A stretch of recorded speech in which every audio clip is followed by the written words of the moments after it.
Hello అందరికీ welcome back to my channel. So మేమైతే మైసూర్‌కి start అయ్యాము. సో ఆల్మోస్ట్ సిటీ ట్రాఫిక్ అంతా దాటుకొని ఇంక మైసూర్ రోడ్‌కి చాలా దగ్గరలో ఉన్నామనమాట. సో ఇదైతే ఒక ట్రావెల్ వ్లాగ్. మామూలుగా ఇంతకుముందు చాలా సార్లు మైసూర్‌కెళ్ళాం గానీ 1 ఆర్ 2 డేస్ స్టే చేసి వచ్చేసేవాళ్ళము. సో ఇప్పుడైతే ఒక 3-4 డేస్ స్టే చేసి నేను కంప్లీట్‌గా మైసూర్‌ని ఎక్స్‌ప్లోర్ చేయాలనుకుంటున్నాననమాట. సో దీని తర్వాత చాలా వీడియోస్ వన్ బై వన్ నేను అప్‌లోడ్ చేస్తాను. సో సమ్మర్ హాలిడేస్ అయితే స్టార్ట్ అవుతున్నాయి గదా! సో చాలామంది ప్లాన్ చేస్తూ ఉంటారు ట్రిప్స్‌కి ఎక్కడికెళ్దామా అని చెప్పి. సో అలాంటోళ్ళ కోసం ఈ వీడియో చాలా హెల్ప్‌ఫుల్‌గా ఉంటుందనమాట. మైసూర్‌లో ఏమేమి ఉన్నాయి, ఏమేం ప్లేసులు మనం విజిట్ చేయొచ్చు, సో ఎక్కడ స్టే చేయొచ్చు అలాంటివన్నీ కూడా నేను ఈ వీడియోలో చెప్తాననమాట. సో దాంతో పాటు నేను ఒక టెంపుల్ వ్లాగ్ గూడా చేశాను దీనిలో. సో మేమైతే ఆల్మోస్ట్ శ్రీరంగపట్నకి రీచ్ అయిపోయామనమాట. సో ఇది ఎంట్రన్స్ శ్రీరంగపట్నకి ఎంట్రన్స్ అనమాట ఇది. శ్రీరంగపట్నం అంటే మండ్య డిస్ట్రిక్ట్‌లో ఉందనమాట. సో మైసూర్ నుంచి 19 కిలోమీటర్స్ అనమాట శ్రీరంగపట్నంకి. సో మనకి వెళ్ళేటప్పుడు ఆన్ ది వేలోనే ఫస్ట్ మనకి టెంపుల్ దొరుకుతుంది. కాబట్టి మనం ఫస్ట్ ఇక్కడికెళ్ళి దేవుడి శ్రీరంగనాథ స్వామిని ఇక్కడ దర్శనం చేసుకొని తర్వాత వన్ బై వన్ అలా స్టార్ట్ చేస్తామన్నమాట. సో మైసూర్‌లో అయితే మేము తెలిసిన ఫ్రెండ్ వాళ్ళ హోటల్‌లో ఒక 4 డేస్ అట్లా స్టే చేశామన్నమాట. ఔటర్ రింగ్ రోడ్‌లో. చాలా హోటల్స్ అయితే అవైలబుల్ ఉంటాయి కానీ దసరా టైంలో చాలా కాస్ట్లీ ఉంటుంది. ఇంకా సమ్మర్ వెకేషన్స్‌లో కూడా కొంచెం కాస్ట్ ఉంటుందన్నమాట. మైసూర్ కొంచెం కాస్ట్లీనే, ఎందుకంటే చాలా హిస్టారికల్ ప్లేస్ కదా! సో అందుకని చెప్పేసి ఇక్కడ కొంచెం కాస్ట్ అయితే ఎక్కువనే ఉంటది. ఆటో వాళ్ళు కూడా కాస్త ఎక్కువనే డిమాండ్ చేస్తారు. అసలు ఇంకా కొత్త వాళ్ళైతే ఇంకా వాళ్ళకి ఎంత ఇష్టం అంత డిమాండ్ చేస్తారనమాట. మనం కొంచెం చూసుకొని వెళ్ళాలన్నమాట. సో టెంపుల్‌కి అయితే రీచ్ అయిపోయాం. ఎదురుగా కనిపిస్తున్నదే ఆలయం అన్నమాట. శ్రీ రంగనాథ స్వామి ఆలయము. ఇది ఆల్మోస్ట్ ఆహ్, 894 కామన్ ఎరాలో గంగా రాజవంశస్థులైనటువంటి తిరుమలయ్య అనే రాజు ఈ టెంపుల్ని నిర్మించారనేసి హిస్టరీ చెప్తుందనమాట. పురాణాల ప్రకారం అయితే గౌతమ్ మహర్షి కూడా ఈ ఆలయాన్ని నిర్మించినట్లుంది.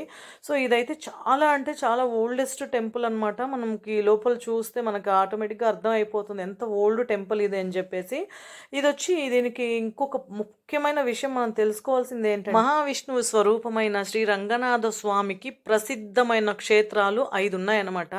వాటిని పంచరంగ క్షేత్రాలు అని పిలుస్తారనమాట. పంచరంగ క్షేత్రాలలో ఇది మొదటిది. సో అందుకని చెప్పి దీన్ని ఆదిరంగ అని కూడా పిలుస్తారు. సో ఈ ఆదిరంగ టెంపుల్ వచ్చి మండ్య డిస్టిక్లో ఉంది. శ్రీరంగపట్నం అనే టౌన్లో ఉందన్నమాట. సో టెంపుల్ అయితే ఇంకా అసలు అద్భుతం అనమాట. ఎంత బాగుంటుందో నాకు అసలు ఆ రంగనాథ స్వామిని చూస్తుంటే నాకు ఇంకా అసలు ఏదో ఒక తెలియని వైబ్ అనమాట. అసలు గూస్ బంప్స్ వచ్చేస్తాయి. అంత బాగా అంత అద్భుతంగా అసలు ఏమో ఒక పాజిటివిటీ అనమాట మనల్ని అట్రాక్ట్ చేస్తుంది. నేను ఎందుకు ఇలా చెప్తున్నానంటే మీరు ఖచ్చితంగా వీలైతే తప్పకుండా ఒకసారి ఈ పంచరంగ క్షేత్రాల్లో మొదటిది ఆదిరంగాన్ని ఒకసారి విజిట్ చేయండి. మీరే అసలు మాటలు ఉండవన్నమాట. అంత అద్భుతంగా ఉందన్నమాట. గర్భగుడి నిండా అసలు అసలు మామూలుగా మనం కొన్ని టెంపుల్స్ విజిట్ చేసినప్పుడు గర్భగుడి అంత పెద్దగా ఉండదు. లైక్ శివ టెంపుల్స్‌కెళ్ళండి, కృష్ణ, ఇంకా రామ, ఇలా కొన్ని టెంపుల్స్‌కెళ్ళినప్పుడు గర్భగుడి మీడియంగా ఉంటుంది. విగ్రహాలు కూడా దేవుడి విగ్రహాలు కూడా కొంచెం మీడియంగా ఉంటాయి. కొన్ని చోట్ల పెద్దవి కూడా ఉన్నాయి, లేదని చెప్పట్లేదు. బట్ మీరు ఏ టెంపుల్‌కెళ్ళినా కూడా రంగనాథ స్వామి టెంపుల్, ముఖ్యంగా ఏ రంగనాథ స్వామి టెంపుల్‌కి వెళ్ళినా కూడా గర్భగుడి నిండా ఆయన అసలు ఆదిశేషుడి పైన అలా పవలించి ఉంటే నిజంగా దేవుడే వచ్చి ఇక్కడ పడుకోనున్నారా అన్న ఫీల్ అయితే కలుగుతుందనమాట. ఈ టెంపుల్‌లో అయితే ఆ ఫీల్ ఖచ్చితంగా అనిపిస్తుంది మీకు. మీరైతే వీలైతే తప్పకుండా ఈ టెంపుల్‌ని అయితే విజిట్ చేయండి. నేను ఇప్పటికి 2-3 టైమ్స్ విజిట్ చేశాను. సో నాకు మళ్ళీ మళ్ళీ వెళ్ళాలనిపించే ఒక టెంపుల్స్‌లో ఇది కూడా ఒకటన్నమాట. టెంపుల్ అయితే చాలా విశాలంగా ఉంది. చాలా పెద్ద టెంపుల్ అనమాట. సో ఈ టెంపుల్‌లో ఎప్పుడు రష్ కూడా ఎక్కువే ఉంటుందన్నమాట. సో నేను ఆల్మోస్ట్ లోపలికి ఎవరికీ తెలియకుండా మెల్లమెల్లగా కొద్దిగా నేను క్యాప్చర్ చేశాననమాట. ఇక్కడ ఆంజనేయ స్వామికి అలంకరణ అయితే ఎంత బాగా చేసున్నారో నేను ఇంకా జస్ట్ ఒక క్లిక్ అలా తీసుకున్నాను అంతే. ఇంకా మా హస్బెండ్ అరుస్తున్నారు. వాళ్ళు అసలు చాలా స్ట్రిక్ట్‌గా అక్కడ కెమెరా అలౌడ్ లేదనమాట. ఫోటోగ్రఫీ అస్సలు లేదు. సో ఇంకా లోపలికెళ్ళి దర్శనం అయితే అద్భుతంగా జరిగింది. మంచిగా లోపల ప్రసాదం అంతా లడ్డు అమ్ముతారనమాట. మేము తీసుకున్నాము, ప్రసాదం కూడా తీసుకొని కాసేపు ప్రశాంతంగా అక్కడే టెంపుల్‌లో కూర్చున్నాం అనమాట. సో ఇంకా ఒక చిన్న సెల్ఫీ వీడియో అయితే తీసుకున్నాను నేను. సో ఇంకా ఇంకా యాజ్ యూజువల్ బయటకొచ్చేసాము. బయటకొచ్చి ఇంకా మామూలుగా నేను యాజ్ యూజువల్ ఎప్పుడు ఏ టెంపుల్‌కెళ్ళినా ఒక ప్రదక్షిణ అయితే చేస్తాను గదా! సో, ఇది కూడా ప్రదక్షిణతో పాటు నాకొక ఎక్సైట్‌మెంట్ అనమాట. ఎట్లా ఉంది చుట్టూ సరౌండింగ్స్ ప్లస్ గుడి చుట్టూ ఎట్లా ఉంది స్ట్రక్చరు. సో, ఇవన్నీ చూడాలంటే నాకు ఆశ అనమాట. సో, అందుకని చెప్పి ఏ టెంపుల్‌కెళ్ళినా గూడా ఫుల్ ఒక రౌండ్ అయితే వేస్తాననమాట. ఇక్కడ ఒకటి మీరు గమనించండి, తులసి కోట.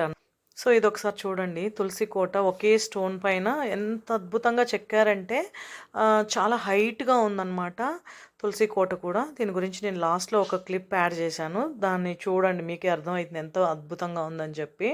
సో, ఇక్కడ మా హస్బెండ్ అయితే శౌర్యని, అర్జున్‌ని లొకేషన్ చాలా బావుందిరా, పిక్స్ తీస్తాను రండి అని చెప్పి వాళ్ళని ఫొటోస్ తీస్తున్నారనమాట. సో, ఇక్కడ ఇంకొకటి చాలా అద్భుతంగా అనిపించింది ఏంటంటే నాకు, సో, నేను వీడియోలు తీసుకుంటూ నా హడావిడిలో నేనున్నాను. సో, ఇక్కడ గమనించండి, టెంపుల్ చుట్టూ కూడా అక్కడక్కడక్కడ రామ తులసి అండ్ కృష్ణ తులసి రెండిటిని గుబులు గుబులుగా అలా పెంచారనమాట. ఇది చూడండి, కృష్ణ తులసి ఎంత వచ్చిందో. సో, ఈ ప్లేస్ మహిమ అలాంటిది. నేనైతే ఇంట్లో వేస్తే 2 మంత్స్‌కి ఒకసారి కంపల్సరీ చేంజ్ చేయాల్సిందే. సో, ఇంట్లో తులసి వేస్తే 2 మంత్స్ కూడా కరెక్ట్‌గా ఉండదన్నమాట. సో, 2, 3 మంత్స్‌కి ఒకసారి చేంజ్ చేస్తూనే ఉండాలి. ఇక్కడ చూడండి, మేబీ దేవాలయం ఆ ఒక స్థలం మహిమ అనుకుంటాను. సో, ఎంత వచ్చిందో తులసి అయితే చాలా అందంగా ఉంది. కృష్ణ తులసి అండ్ రామ తులసి అనమాట. సో, ఇంకా నేనైతే ఒక ఫుల్ రౌండ్ అయితే కంప్లీట్ చేసేసాననమాట టెంపుల్ ఫుల్లు. సో, ఇక్కడ లాస్ట్‌లో నేను ఈ తులసి కోటని చూడండి ఎంత బాగా చెక్కారంటే ఒకే స్టోన్ పైన మన గర్భగుడిలో ఆ రంగనాథ స్వామి సేమ్ ఇక్కడ ఎలా పడుకున్నారో ఆదిశేషుడి పైన, సో అట్లనే ఉంటుందన్నమాట.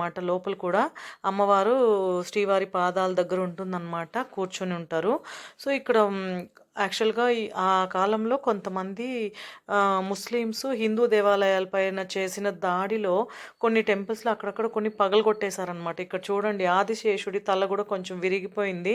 సో ఎంత చెక్కారంటే అసలు వాళ్ళకి మనసు ఎట్లా వస్తుంది, ఇలా అంత ఎంత కష్టపడి చెక్కుంటారు కదా! అసలు ఎంత టైం పట్టుంటుంది వాళ్ళకంతా. కొంచెం కూడా ఆలోచించకుండా ఇలా పగలగొట్టేస్తారు కదా! నాకది చాలా ఫీల్ అయింది. సో ఇక్కడ తులసి కోట చుట్టూ కూడా అన్ని దేవుళ్ళని చెక్కారనమాట. సో చాలా అంటే చాలా అందంగా ఉంది తులసి కోట. చాలా హైట్‌గా కూడా ఉందన్నమాట. పైన తులసిని నాటారు. ఎంత అద్భుతంగా వచ్చిందో. శంకు చక్రాలు కూడా ఎంత బాగా డిజైన్ చేశారు చూడండి. సో చాలా అనిపించింది ఇదొకటైతే. సో పంచరంగ క్షేత్రాల్లో మొదటిది శ్రీరంగపట్నంలో ఉన్న శ్రీరంగనాథ స్వామి టెంపుల్ అని చెప్పాను కదా, ఇది ఆదిరంగ. సో మండ్య డిస్టిక్లోని శివన సముద్రం అనే ఊర్లో ఇంకొకటి ఉంటుందన్నమాట, అది మధ్యరంగ అంటారు. సో ఫస్ట్ ఆదిరంగ, మధ్యరంగ కర్ణాటకలోనే ఉంది. మిగిలిన 3 కూడా తమిళనాడులో ఉన్నాయన్నమాట. సో ఈ వ్లాగ్ని ఇంతటితో ఎండ్ చేస్తున్నా. Take care.